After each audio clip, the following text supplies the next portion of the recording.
সাগৰীজান সংহত শিশু উন্নয়ন প্ৰকল্প আজি ডিফলো ছাগলত আজি পোষণ মাহ অনুষ্ঠিত কৰিছে, বিভিন্ন কাৰ্যসূচী গ্ৰহণ কৰিছে, কি ক'ব বাইদেউ? পোষণ মাহৰ আজি সপ্তম বছৰ বলীয়া 2018 চনৰ পৰা আমি এনেদৰে প্ৰতি মাহে ছেপ্টেম্বৰ মাহতে পাতি আছে। বিভাগীয় ফালৰ পৰা আমাক যিহেতু এটা থিম বাছি দিয়ে, এইবাৰো তেনেকৈ সেইদৰে 6টা থিম আমাক দিছে।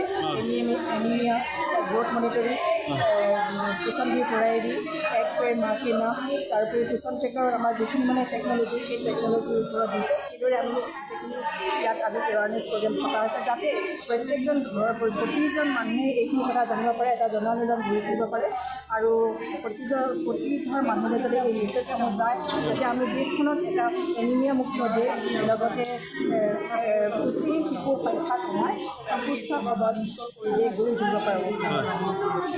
লগতে বাইদেউ যোনটো আপোনাৰ কেন্দ্ৰত আজি অনুষ্ঠিত কৰিছে, আপোনাক আপোনাৰ নিজৰ হয় সুন্দৰকৈ ইমান অংগনবাদী অংকন কৰিছে, কি ক'ব ক্ষেত্ৰত আপোনাৰ নিজৰ অংগনবাদী আপোনাৰটো কি ক'ব? মানে অংগনবাদীখিনি নহ'লেতো মই একো কামেই কৰিব নোৱাৰোঁ সঁচাকৈ।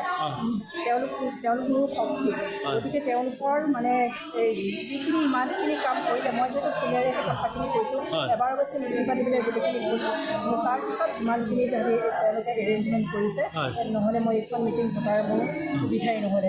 আৰু যেতিয়া খাদ্য আপ্যায়ন কৰিছে আজি অতিথিসকলক, কলা মাহৰ গুড়া হওক, বিভিন্ন কি ক'ব এই ক্ষেত্ৰত? ঘৰুৱা বনোৱা চলিলৈ আহিছে। আমাৰ নিজৰ হেৰিৰ পৰা যিহেতু চিডিৰ মানে টকা এটা তেওঁলোকৰ সোমাইছিলে, সেইটো আৰু আমাৰ নিজৰ ফালৰ পৰা যিহেতু সকলোখিনি আহিব, তেওঁলোকে সেইকাৰণে অতিথি আপ্যায়নৰ কাৰণে এইখিনি কাম কৰা হৈছে।